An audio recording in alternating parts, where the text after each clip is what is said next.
आसमान में मंडराते इन चमगादड़ों ने रीवा के बकिया गांव के लोगों को खौफ में डाल दिया है। जब से यहां जानकारी सामने आई है कि कोरोना वायरस चमगादड़ों से आया, तब से इस गांव के लोग घर में दुबक गए हैं। लोगों को डर है कि चमगादड़ की वजह से वो कोरोना से संक्रमित न हो जाएं। आपके पीछे पेड़ देख रहे हैं, ये ग्राम पंचायत में ही है पेड़। यहाँ पे एक हनुमान जी का मंदिर है, जिसे संकट मोचन के नाम से जाना जाता है।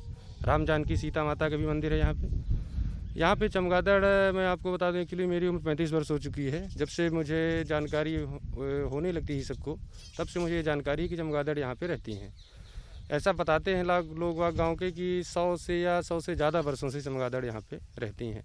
जो ये आज अपने देश में महामारी ये कोविड-19 व्याप्त है, इसका कहना ये है लोगों का कि ये चमगादड़ के द्वारा हुई है बीमारी। तो लोगों में भय तो बना है गांव में। बकिया गांव में स्थित इस पेड़ पर हजारों चमगादड़ों का बसेरा है। इस पेड़ के पास एक हनुमान मंदिर भी है। पहले इस मंदिर में श्रद्धालुओं की भीड़ लगती थी, लेकिन लॉकडाउन के साथ ही चमगादड़ों की वजह से अब यहाँ कोई नहीं आता। यहाँ पे ये चमगादड़ 100 से 150 वर्ष पुराने हैं। यहाँ पे एक यज्ञ हुआ था, मेरे बब्बा जी बताते थे कि सब पशु पक्षी यज्ञ के समय सब सारे पशु पक्षियों को बुलाए गए थे, और ये उसी यज्ञ के बाद से ही यहाँ पे डेरा रख लिए, तब से आज तक ये नहीं गए। और चमगादड़ अब जैसे कि पता चला है कि ये चमगादड़ों से ही कोरोना वायरस उत्पन्न हुआ है। और ये मंदिर में शनिवार और मंगलवार को आना जाना बहुत काफ़ी भीड़ रहती थी, लेकिन जब से लोगों को पता चला कि चमगादड़ के वायरस से ही कोरोना वायरस है, तो यहाँ के लोगों का आना जाना बिल्कुल बंद हो गया, कोई आता ही नहीं है। स्थानीय वाइल्ड लाइफ के जानकारों की माने तो यहाँ मेगा ब्राउन बैट का बसेरा है, और इस प्रजाति के चमगादड़ काफी खतरनाक होते हैं और उनके मल से लोगों को संक्रमण हो सकता है। साफ साफ यूनिवर्सिटी की जो स्टडी बता रही है, जो सारी चीज़ें बता रही है, मेरे पास ये पूरा है, बहुत लंबा है।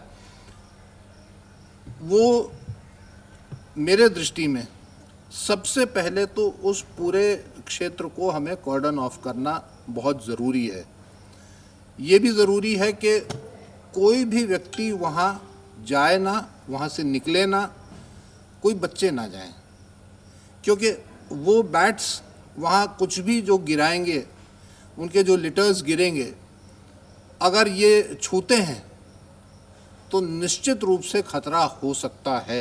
ये रिसर्च भी कह रहा है, ये मेरी इन्फॉर्मेशन भी कह रही है।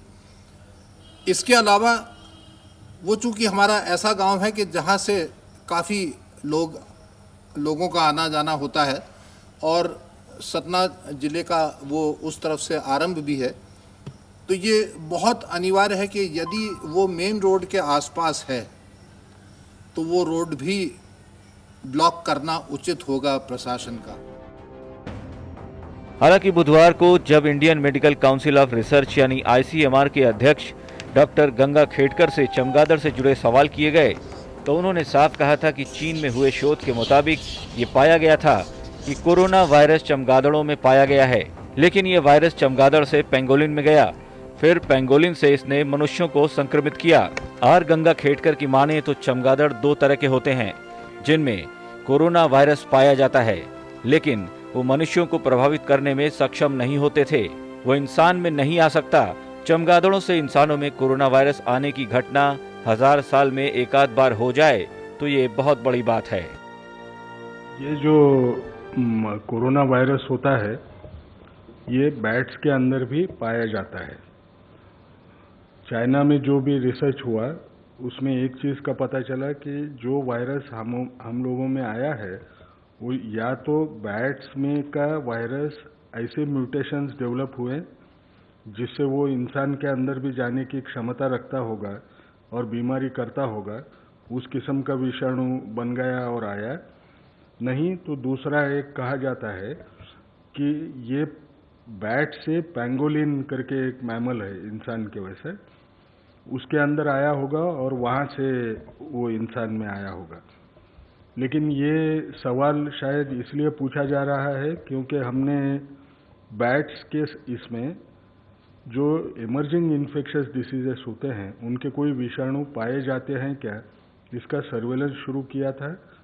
उसमें हमको दिखा कि दो किस्म के बैट्स जो होते हैं उनमें कोरोना वायरस दिखाई दिया, लेकिन वो बैट का कोरोना वायरस था, वो इंसानों में आने की काबिलियत का नहीं था। बैट से इंसान में आने की घटना एक सादे तौर पे समझाने के लिए बोलता हूँ, 1000 साल में एक आध बार होती होगी। जब कोई वायरस स्पीसीज चेंज करता है तो बहुत रेयर इवेंट होती है और उस किस्म से वो इंसानों में आता है। भले ही रिपोर्ट कुछ और कहती हो, लेकिन इलाके के लोग डरे हुए हैं। ऐसा कहा जाता है कि लगभग 200 वर्ष पूर्व ठीक इसी जगह पर एक विशाल यज्ञ हुआ था। यज्ञ के लिए साधु संतों के साथ बड़े बड़े ऋषि मुनि आए। उन्होंने यहाँ पर पशु पक्षियों के साथ ही तरह तरह के लोगों को भी यहाँ पर बुलाया था। उसी दौरान चमगादड़ों का भी बसेरा यहाँ पर आया और तब से ये चमगादड़ इसी पेड़ के नीचे हैं। अब जब पूरे देश और दुनिया में कोरोना का कहर है, इस महामारी से लोग परेशान हैं, जूझ रहे हैं, ऐसे में यहाँ के लोग भी दहशत में हैं। चारों तरफ सन्नाटा पसरा हुआ है और कोई भी इस प्राचीन मंदिर में आने से कतरा रहा है। यहाँ की फसलें भी खड़ी हैं और यहाँ तक कि लोग काटने भी नहीं आ रहे हैं।